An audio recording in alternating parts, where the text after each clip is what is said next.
కవిగా కళాకారుడిగా ఇలా కొనసాగుతున్న టైంలో మీరు మొదటి పుస్తకం ఎప్పుడు వచ్చి వేయడం జరిగింది? దానికోసం మీరు ఎంత కృషి చేశారు సార్ మీ మొదటి పుస్తకం? అమ్మ ఈ ఇటు కళారంగంలో ఇటు సాహిత్య రంగంలో నేను కొనసాగుతున్నటువంటి నేపథ్యంలో అయితే దీనికంటే ముందమ్మ నేను ప్రతి సంవత్సరం మాల వేసుకునేది, సాయిబాబా మాల.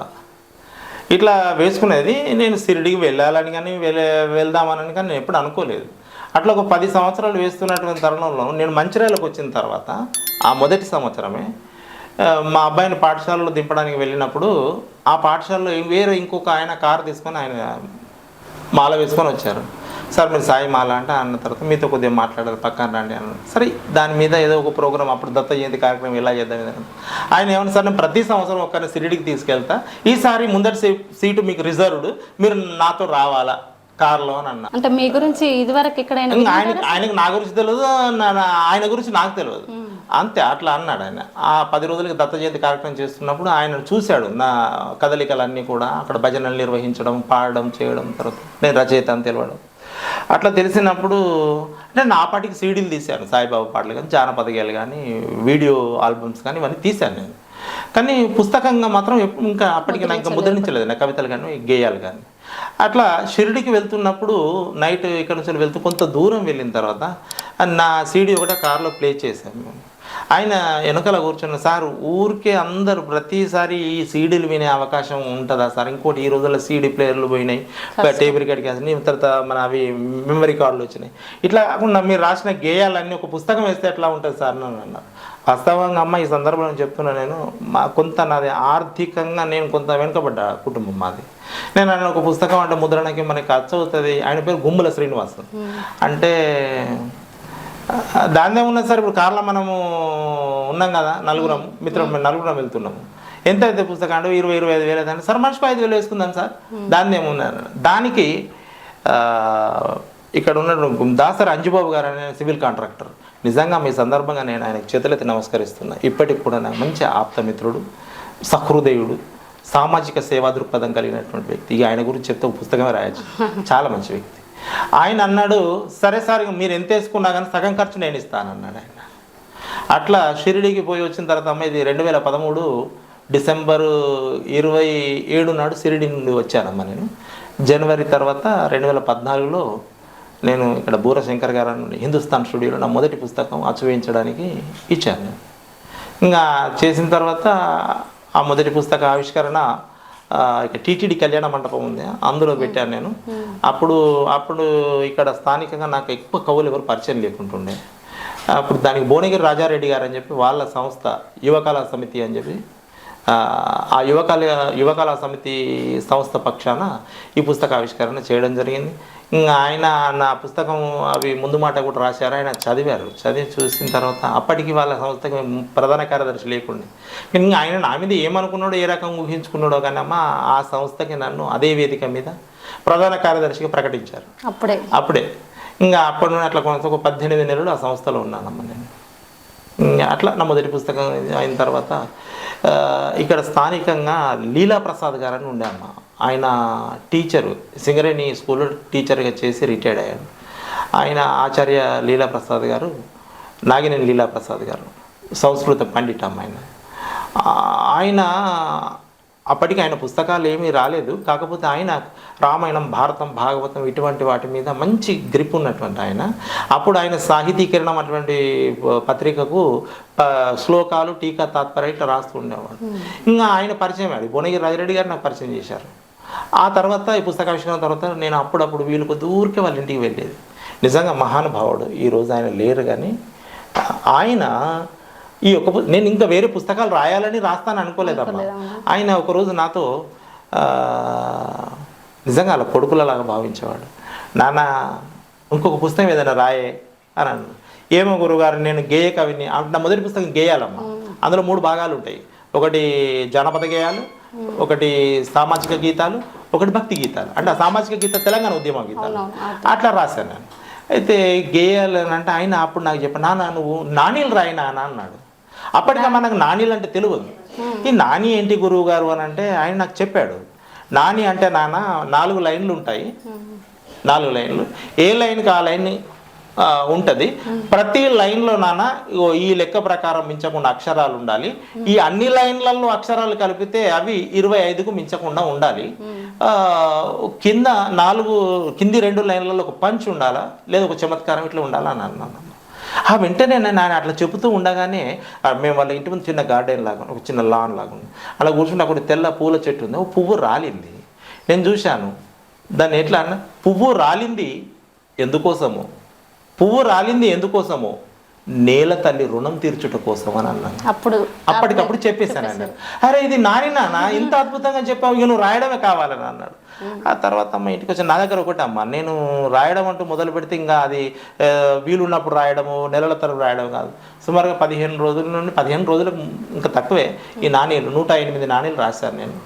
రాసిన తర్వాత ఆయన చూశారు, బాగున్నాయి నాన్న అన్నారు. దీనికి ఇక్కడ మన స్థానికంగా శతావధాని అసిస్టెంట్ ప్రొఫెసర్ గారు మారేపల్లి వెంకటరమణ పటవర్ధన్ గారు, ఈ ప్రాంతాల్లో దాదాపుగా ఒక స్థాయిలో ఉన్నటువంటి కవి అనొచ్చు. ఆయనను భాషావేత్త, సహృదయులు, మంచి సాహితీవేత్త.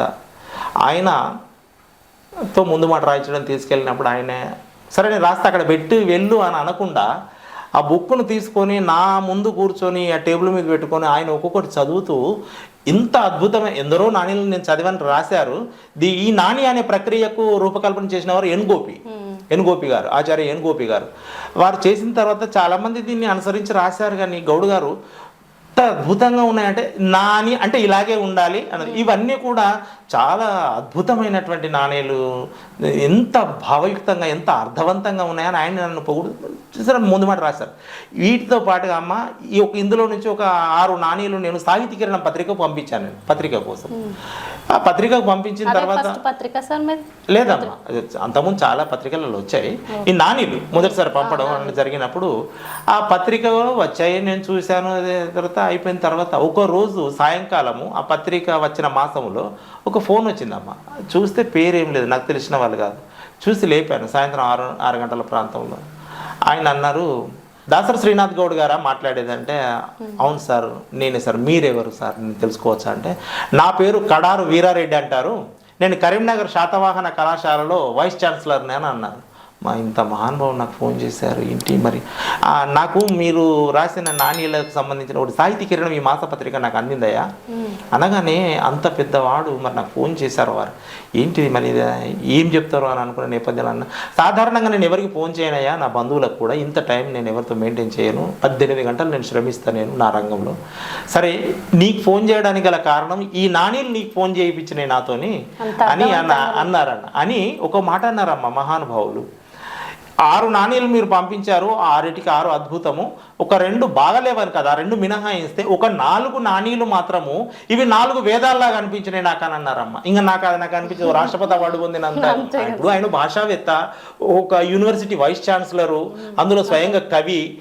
అటువంటి మహానుభావులు నాకు ఫోన్ చేసి ఈ రకంగా అభినందించేసరికి చాలా ఆనందం అనిపించింది. ఇది అనిపించింది. అనడమే కాకుండా ఒక్కొక్క నాణ్యని చదివారు ఆయన. సుమారుగా అమ్మ ఆ రోజు 48 నిమిషాలు నాతో సంభాషించారు. మాట్లాడిన తర్వాత ఇక ఆ తర్వాత చాలా సందర్భాల్లో ఫోన్ చేసుకున్నాం. ఒకరోజు వారిని ప్రత్యేకంగా కలవడానికి కరీంనగర్ వెళ్ళాను. అనుకోకుండా కరీంనగర్లో కళాభవన్లో అక్కడ కలవడం జరిగింది, వేరే ఒక పుస్తకావిష్కరణలో. ప్రస్తుతం ఇప్పుడు అమెరికాలో హైదరాబాద్లో ఉంటున్నారు, రిటైర్డ్ అయ్యారు.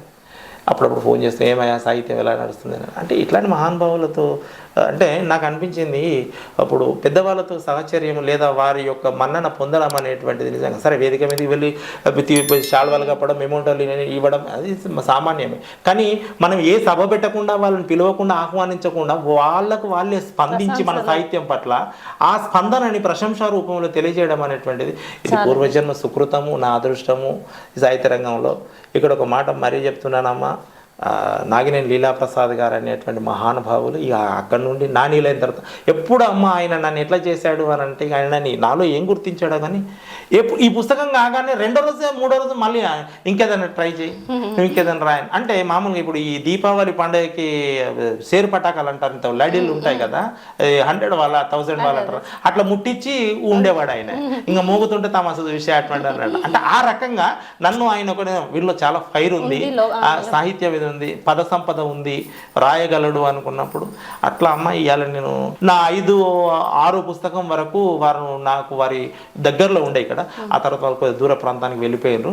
ఇంకా నాకు వారి ప్రేరణ కానీ ఊకే ఇది అదేం లేకుండా అయినప్పటికి కూడా సరే మొత్తానికైతే ఆయన నేను ఇట్లా గేయ కవిత్వంతోనే ఆగిపోకుండా ఇవాళ దాదాపు పద్య కవిత్వం కానీ, నాణ్యలు కానీ, దీర్ఘ కవితలు కానీ, వ్యాసాలు కానీ, ఏకపత్రాభినయాలు కానీ చాలా ప్రక్రియలు రాశాను. వీటన్నిటికీ దోహదం చేసింది ఆయన ప్రేరణే అని అనుకుంటాను నేను. తర్వాత ఒక్కొక్కటి ఆయన దగ్గర ఉన్న ఒకటి ఏంటంటమ్మా, ఒకటి ఏదైనా రాసినప్పుడు నాన్న ఈ పదం కాక ఇంకేదన్నా అయితే ఎట్లా బాగుంటుంది కదా అనేవారు. మరి ఏం పెడదాం గురువు గారు అన్నప్పుడు కూడా ఫలాంది పెట్టు అని చెప్పేవారు కాదు ఆయన. నాకు అది చాలా నచ్చింది. అది ఎందుకు అని అంటే ఆయన ఒక 4-5 సార్లు చెబుతూ ఉన్నప్పుడు ఆ పక్కన వేరే ఇంకో కవిమిత్రుడు ఉన్నప్పుడు వాళ్ళు ఏదో పదం చెప్పితే నేను రాజీ పడేవాడిని కాదు. నేను వారు ఇప్పుడు మామూలుగా హస్తం అని రాయండి బాగుంటుంది మీరు చేయన్నారు కదా అని అన్నప్పుడు నేను హస్తంతో రాజీ పడేవాడిని కాదు.